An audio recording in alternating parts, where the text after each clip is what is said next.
just want to actually just take this opportunity to give a big shout out to Susanna, really, because she called me last week, really, because not knowing that I don't know anything about this world, and she pointed out about in terms of the pod and how it kind of looks, and about hashtags, and then just kind of improving the way the pod looks. And there was a couple of bits that were little minor errors there that she kind of noticed. So a big thank you to that, because she rang me late at night when she should have been sleeping, but she took the time to kind of to make that call, and I really appreciate that, So big up Susanna. Yeah, thank you, Susanna. And just to say that the suggestions that she made, we've tried to kind of implement as well. So I hope if she has a look, she'll see that we've tried to implement them, So yeah, no, of much value. Win? Thank you, Susanna. Much appreciated for all your support and all your help. The guidance that you've given us, it really helps, trust me. And thank you to Earl as well, who has commented on how we've developed over the past couple of weeks. Again, it's very supportive and it's very helpful for us, and makes us want to continue on this journey. All right, let me read it out. Whoever made this comment, the growth in the pod is immense. This is such an important topic. So now he moves on to the therapy one, right? Such an important topic. I think we all have events that have impacted us and hinder our lives to the point that we live with them, as that's how we are. And counselling is a route to resolution. There are blind spots, I love this bit. There are blind spots in our lives that we have not chosen, and I champion counselling. I also don't think counselling is reserved for when you see a problem.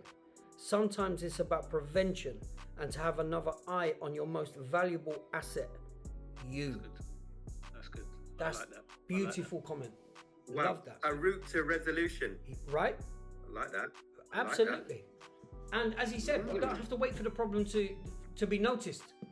Well, it's true. It's a wise way of thinking, isn't it? It's discerning. So yeah, that's good. You know, with the comments though, I think it is, for me, it's really inspiring, and it'd be nice down the line, if anybody has taken that opportunity to leave a comment in there, if they want to come on the pod at some stage, I mean, let's try and make that happen, because they're supporting the channel, the insight they're giving us, and like what you just read out there, I think is absolutely phenomenal. You know, that's time, care, and attention. Yeah, so, I'd echo that, because that definitely inspires me and makes me think, okay, cool. And the other, just moving on from that really quickly, is you watch all of these big podcasters and they'll have these big famous people on there. These kind of, like Diary of a CEO, brilliant podcast. Williamson, brilliant podcast. Love these podcasts, and they have kind of celebrity famous people on there. Well, for me, and I know this might sound cheesy, the people that are following us, they're my famous people as far as I'm concerned. So I'd love these guys to come on and just tell their story, give their side, what they think, how they see the world. Because we've all got our story, right? Absolutely. Yeah, 100%. So that's 100%. It for me. Absolutely. Yeah. Absolutely. Don't get me wrong, if Alicia Keys wants to come on, then I'm not even telling you guys. I'm just going on that on my own. Well, to be honest, she could replace you. Well, I'm gutted the inch is gone, if I'm honest. But you never know. You never know. You two have had a domestic, now. That's what it is. Definitely. He supports Liverpool now, that's why. Yeah. Well, we did leave on a bit of a duff, an EastEnders duff, didn't we? Okay. Before I do that, I just wanted to announce that unfortunately Inch isn't here tonight. He's left the building, and I've got a pre-prepared statement, which reads. I've got to be honest with you, Win. I think the wrong one's left. Good evening, gentlemen. We're continuing the conversation about counselling, and I think when we spoke last time, we left off with kind of trying to understand the kind of types of counselling. Would I be right in saying that? Yeah. Yeah. Go on, Mike. Go on, Inch. Sorry. We did leave on a bit of a duff, an EastEnders duff, didn't we? Okay. When I was about to say something, then you came in and you said, yeah. Okay. Yes. Yep. Yeah. So can you remember the question that you threw to Nick by any chance? That's right. Yeah. But before I I do remember the question. Okay. Before I do that, I just wanted to announce that unfortunately Inch isn't here tonight. He's left the building, and I've got a pre-prepared statement, which reads that unfortunately, I've had to leave this podcast due to the fact that I'm no longer able to work with amateurs. This isn't me. I'm just telling you what Inch has said. So if anybody, anyway, I'll leave that to one side. Well, I've got to be honest with you, Win. I think the wrong one's left.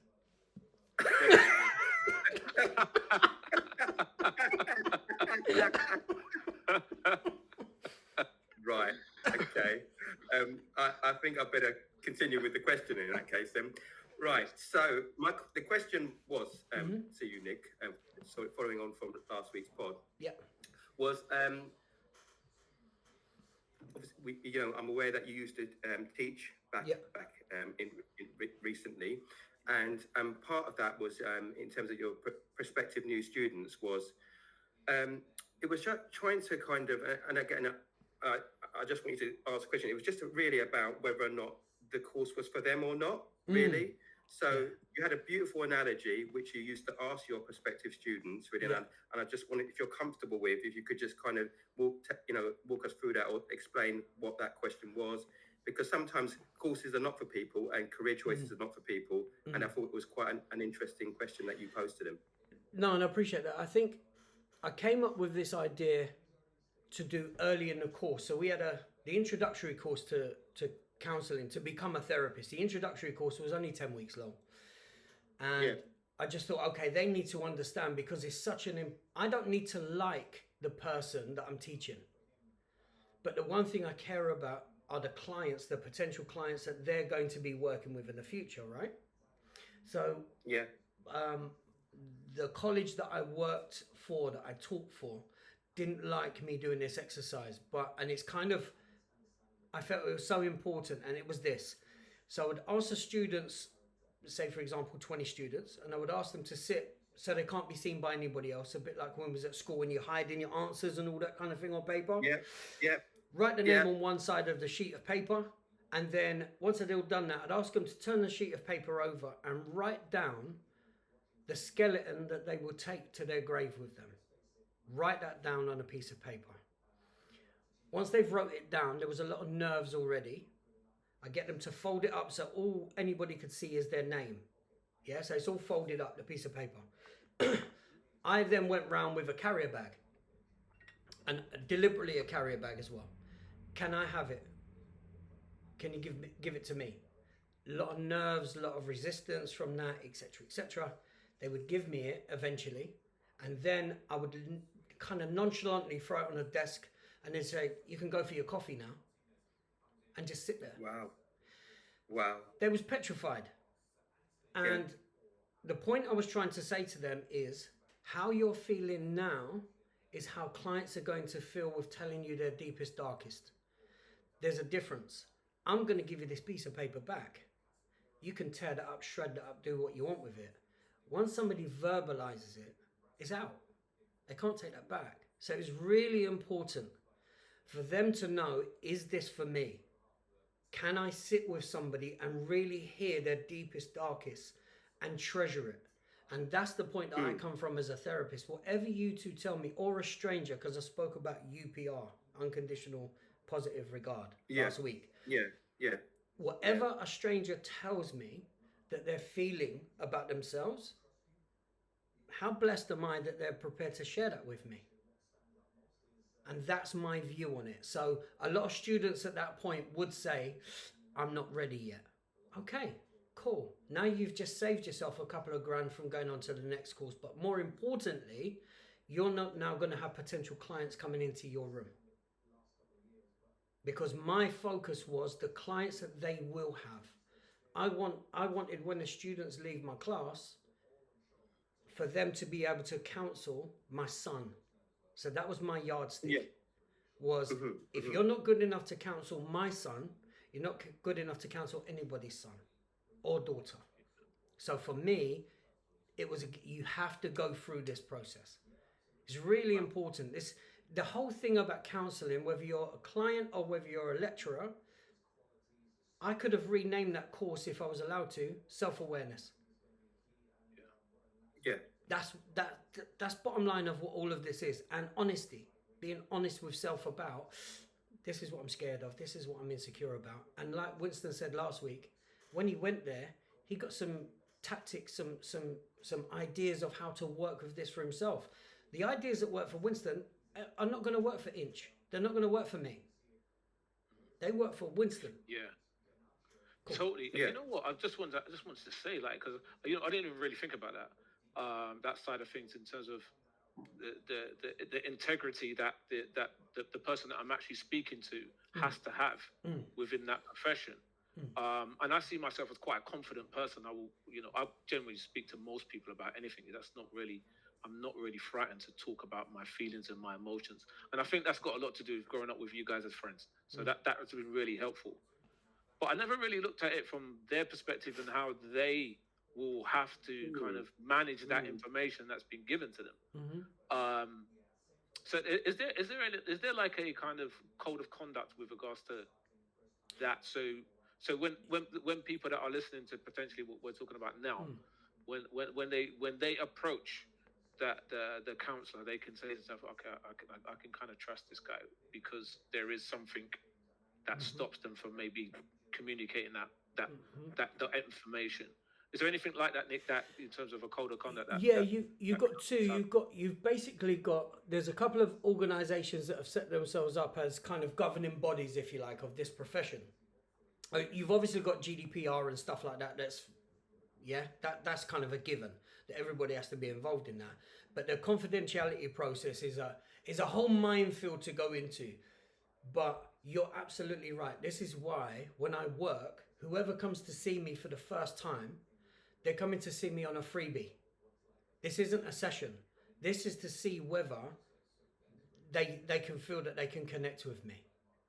Sure. That's it. So we have half an hour, 45 minutes where we're sitting down and this person almost can interview me. And also I can find out what is it you're bringing, because I might not be the right person for it. So say, for example, when I go to therapy, I've been to see male counselors, but if I'm honest, I communicate better with females. Now, because of certain issues for me, which I'm not going to go into, it's better that because I get more challenged when I'm working with a female therapist. It just works for me better. So I'm just more comfortable speaking to a female and saying some issues that I have and hearing the challenge come back from them. Because this is the thing, if it's not challenging, it's not therapy. Simple. Yes. That's a bottom line. If you're not being challenged on your process, on what's going on, because you're in the room now for a reason. So something's not working right. Yeah. For you. That doesn't mean that you're mad or there's anything wrong with you. It doesn't mean any of that nonsense. What it means is something's not ticking, something's not gelling, and I need to do. Anyway, again, guys, I will run off. Sorry, Inch. Sorry, Win. To you. No. So, in terms of that confidentiality piece, what if you heard something from a client which potentially could have legal implications? The one thing that does is, if you're coming in with, like I've gone into, you've gone into, and Winston's gone into, where we've gone into therapy for personal unease, personal unbalanced, we're not balanced correctly, we're not quite there, never going to be an issue. But there are 4 or 5 reasons legally that if you go in there, but I will address that with the client first session. These are the reasons why I would need to basically speak to the authorities. That's it. So outside from that, but your everyday person listening to this, so let's not get hung up on that, because your everyday person listening to this are going through their own insecurities. They're going through their ego is effing with them. Sure. All of that stuff, totally confidential. I've never gone in there and needed to worry about confidentiality reasons. I never had to worry about it. Because mine is about, I'm trying to understand why am I turning left all the time? What's going on? What am I doing? This happens. my partner goes and does this, and all of a sudden my head's exploding. What's going on? Yeah. So I need to go into even that stuff out. Well, it's nothing to do with breaking confidentiality for that. No, it's what we're there for. Anything on that? Inch, do you want to follow up, ask Nick on that question, kind of?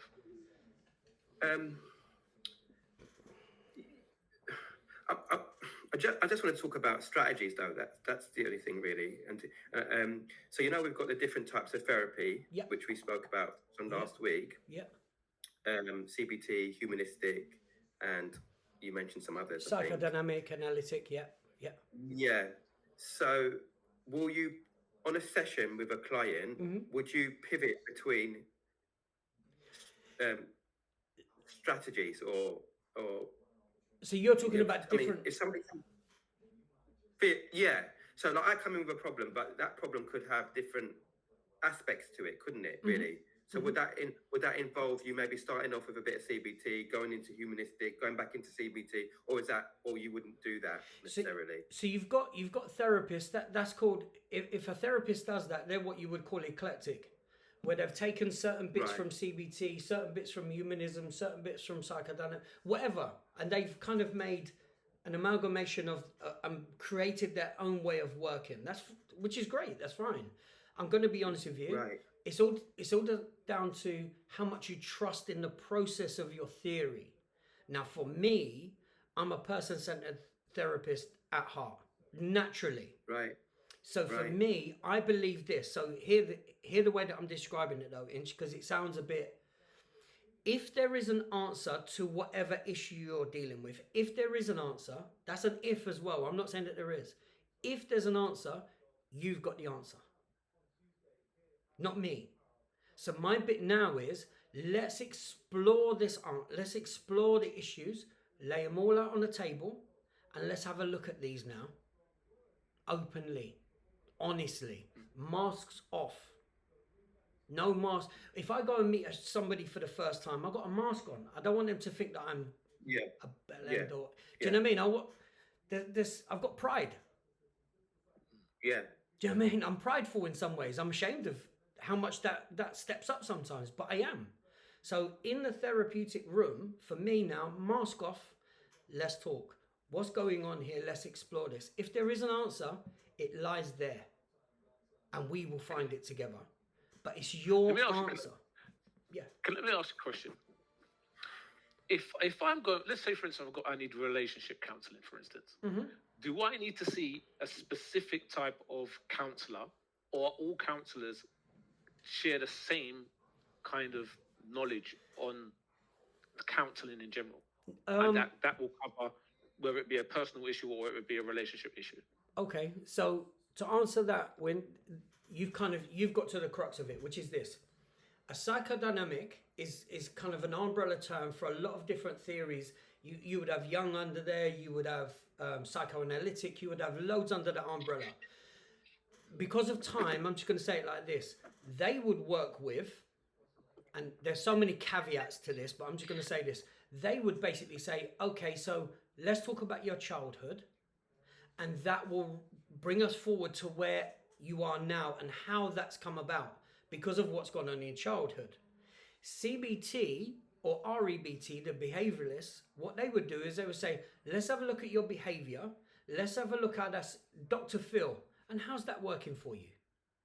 That kind of line.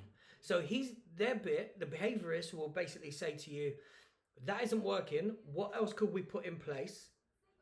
And try that as homework and keep practicing that, and let's see the results of that. Me as a humanistic therapist, I say, we've got this moment now. That's what we have. We don't have when I was a child. I'm not saying that we're not affected by it. But we've got now. We haven't got tomorrow. We haven't got yesterday. We got right this moment. What's going on for you right now? How are you going to approach and deal with this right now? Let's get some strategies in place that they choose right now. But let's have an understanding of here and now, because that's all we've got. So that's where I come from. There is one thing that a lot of therapists don't like to admit. And there's one thing from the psychoanalytic, which is transference. And transference is huge. And to give you a quick example of that, I've been with my better half now for, I better get this right, innit? Yes. Many. I've been with my better half now, right? I've been with my better half for many years. That's good. So when we first got together, her response to certain situations was so alien to me because I was used to the response from my previous partner. So that's me bringing in baggage from my old relationship into this one. That's my issue. That's not Kuan Yi. That's not my partner's issue. She's responding just naturally how she does, and I'm like, what's going on? I want to carry this argument on now for the next 2 days. What do you mean we've had the conversation? It's done. It's finished. Forget the argument now. I'm not used to that.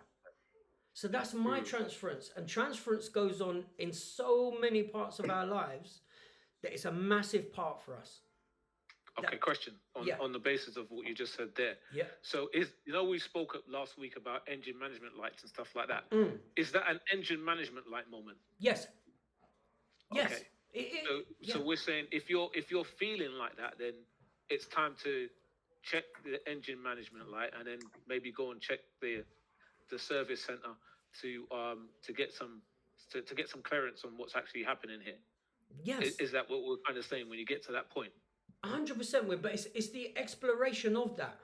So if you can break down therapy into 3 sections: exploration at the very beginning part of the therapy, new understanding, which is the middle part of the therapy. You got a new understanding of what's going on, why this is reacting in this way, what's going on, how you've got to those conclusions, and then the end is kind of almost a resolution, right? What you're going to do now. This is the important part. Most people go into therapy and say, right, I've got this new understanding.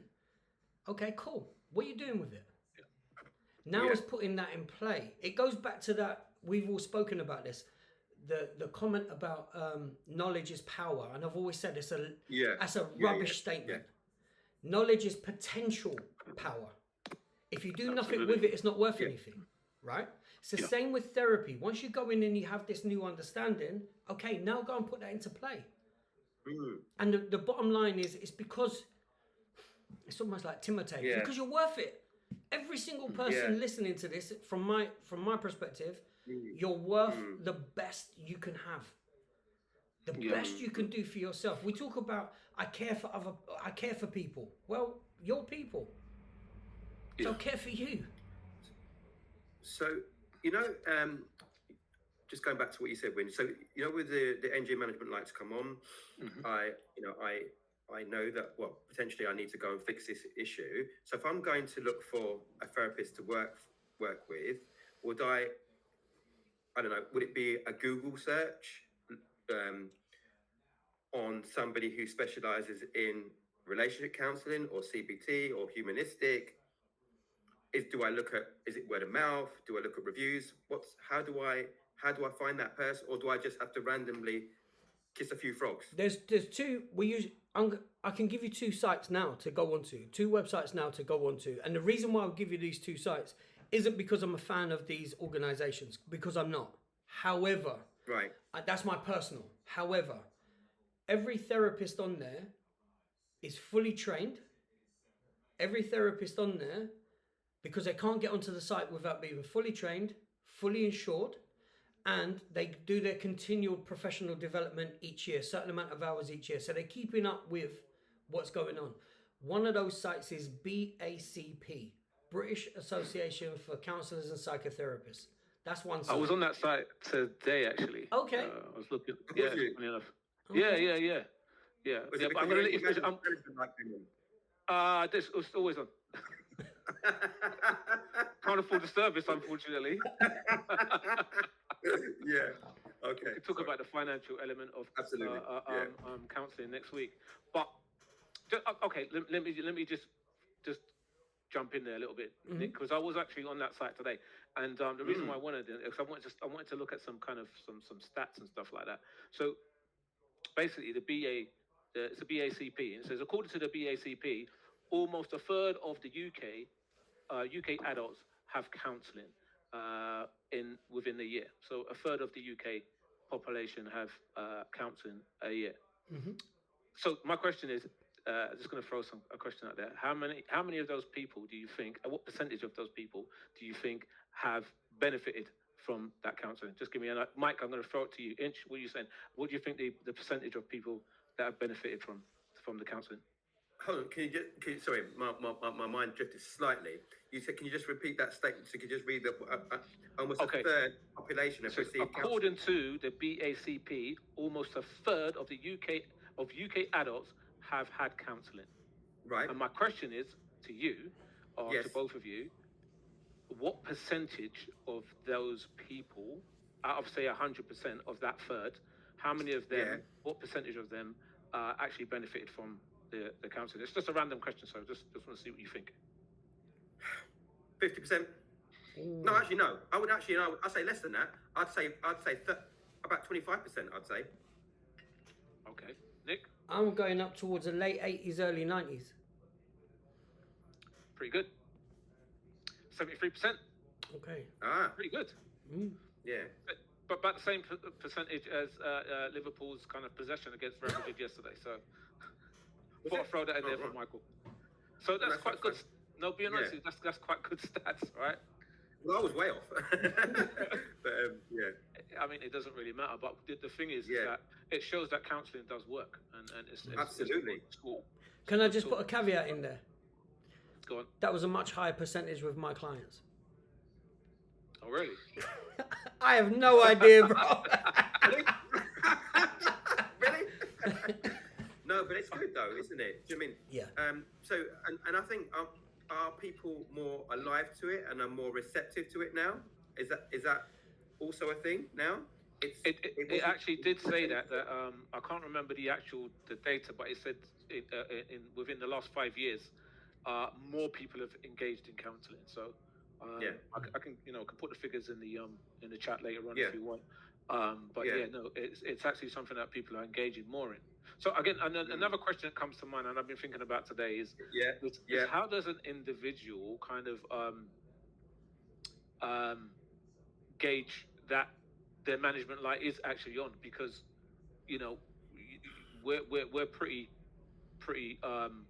conscientious people, I would say.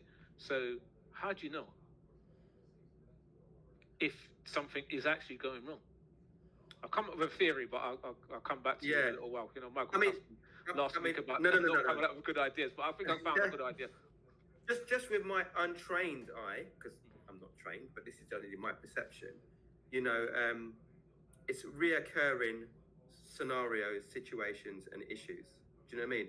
Because for me, sometimes, and again, it's a cliche, but the hardest thing to do is look in the mirror, isn't it? And take accountability and responsibility for reoccurring issues, problems, and what we do find, and going back to what you were saying, Nick, particularly with relationships, we end up, because we haven't dealt with things historically, we end up taking historical issues and problems, baggage, if you like, into new scenarios. Do you know what I mean? So I can only think personally for myself. Do you know what I mean? I sometimes am a little bit reflective and think, well, actually, this has happened more than once. Do you know what I mean? And it's the same type of issue. So it can't be everybody else. There's a bit of reflection that needs to be done, and maybe there is an issue or problem that I need fixing. So that's just the way I look at it. It makes sense to me. Sense to me. Yeah, Nick, would you reckon? There's two ways that I look at that question. One is a really simple one that I don't think most people will. Well, I don't know. There's one which is your engine management light is on. I can tell you that now. Every one of us has an engine management light on. Every single one of us. So that's the simple answer, in my opinion. But again, I realise my biases. Yeah. But we've all got an issue of a sort. Yeah. It's whether it's kind of problematic enough to go to therapy. But here's the more technical answer, if you like, for me, which is this. When I say something, am I behaving, feeling, and thinking in alignment with each other? Am I all in a line? Am I there? Now, if I say something to you, but I don't really feel what I'm saying, I'm not really in line with that, or my behavior isn't in line with the feelings and the talk, if you like, then there's a problem. Why am I talking out of line? So when I talk to you guys, I try to talk in a way that is my thoughts, my feelings, and my behavior are all lined up together. The moment I'm not, that's a problem. And what am I doing that for? So I need to have a look. I'm blessed that I've got you two, that I can have that conversation if something is a bit turned left a little bit. But yeah, that would kind of be mine. Remember the triangle win that we spoke about? I'm not doing Illuminati business. Yeah. But you got the feelings, thoughts, and behavior. If you're feeling a certain way, it will affect how you think, which will affect how you behave. If you're thinking a certain way, it's going to affect how they all interact with each other perfectly. Sure. So if you're feeling a certain way, you're going to think and behave a certain way. If you're thinking a certain way, you're going to feel and behave a certain way. If you're behaving a certain way, it's going to affect how you're thinking and feeling. These all interact with each other. So that's what I keep an eye on. No, totally agree. Just to add to what both of you are saying, I was thinking about this today, and what came into my mind, if your A plus B equals toxic behavior, your engine management light is on. Mm-hmm. And if that A plus B equals mental toxic behavior, i.e., destructive behavior towards your own feelings and thoughts, your own thoughts are creating dysfunction, then your engine management light. So the thing is, if your behavior becomes toxic, you need to probably check out what's going on. Because let's say, for instance, I have an argument with somebody, an argument with my partner, for instance, and then I start smashing doors and stuff like that. Something's not right, because I shouldn't really be behaving like that, because that's not like, it's not grown, is it? You're meant to be able to communicate and do that in a way that's kind of calm. I'm not saying that you can't have an argument. It's not an issue. But if you start smashing stuff, there's an issue, because now your behavior is causing an environmental problem within your household, or in the same way within your mind. If you start mentally causing problems to yourself as well, that could happen in many different ways. We can talk about self-harming and stuff like that, but even that self-harming talk, telling yourself that you're an idiot or you're not worthy or anything of that kind of stuff, then your engine management lights on, and it's time to have a conversation. I think we're quite lucky, because I can have that conversation with you guys. I mean, as a starting conversation, that's why it's good to have good friends. But if anyone out there is experiencing any of that kind of stuff, come to our forum and have a chat with us about it. We'll talk to you all day long, won't we, guys? 100%. Can I just say something on that, Win? Sorry, Inch, you go. Sorry, bro. No, go ahead. So no. If it just goes off from that, yeah. It does. It goes off from that, which is when you're talking about communication. Again, going into relationships, and this is my understanding. It's personal. I'm not saying this is involved in my theory. This is just me speaking. I heard this term that communication is key. Right? I hear that term a lot. Okay. If somebody harms somebody else physically, that's a form of communication. Over 80% of sorry, Inch, one sec. Over 80% of communication is non-verbal. Yeah. Okay. Yeah. So when people are going around smashing doors, as Winston said, that's a form of communication. Yeah. Communication isn't the bottom line of where it's key.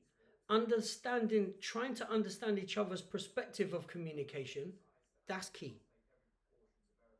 For me, that's key. Yeah. Because if the mode of communication. Well, not only the mode, Mike. It's not always verbal, is it? No, but not only the mode of it, it's understanding it. Really hearing what your partner's saying.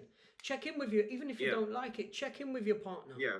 And say to your partner, is this what you mean? But really trying to understand it until your partner says, that's it, exactly what I mean. Now you understand what they're saying. Yeah. Yeah. communication. I mean, it's not easy to kind of to understand all of these techniques.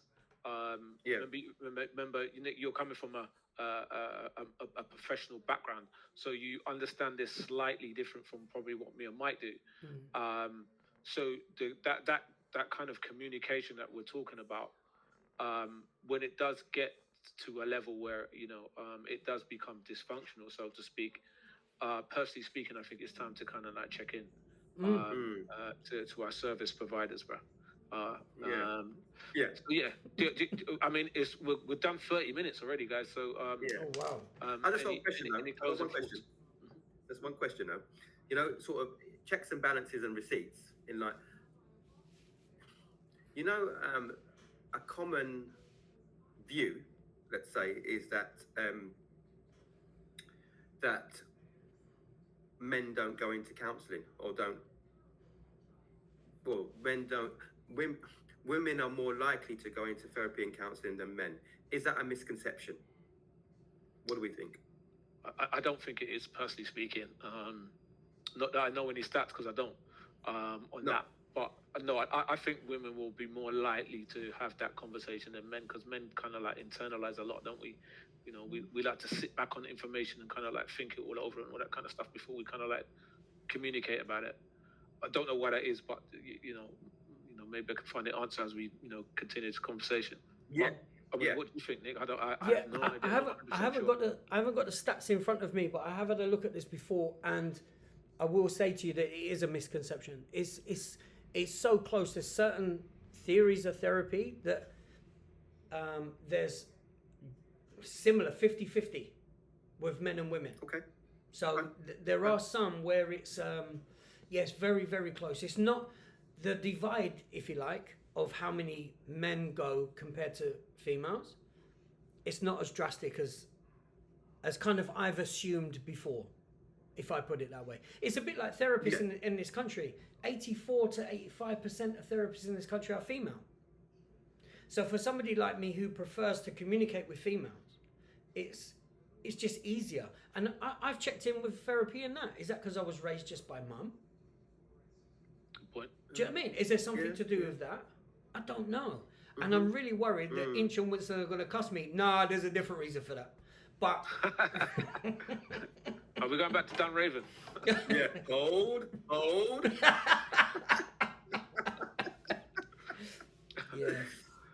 Yeah, no. Okay, that's superb. I think that we'll wrap up here and continue the discussion, the third session next week. We may have a guest, may not. But definitely we'll have one by the fourth session on counselling. So thank you, gents. Thank you for your time. Much appreciated. And look forward to next week. Peace and love. Thank you, guys. Peace out. Peace and love. Peace out.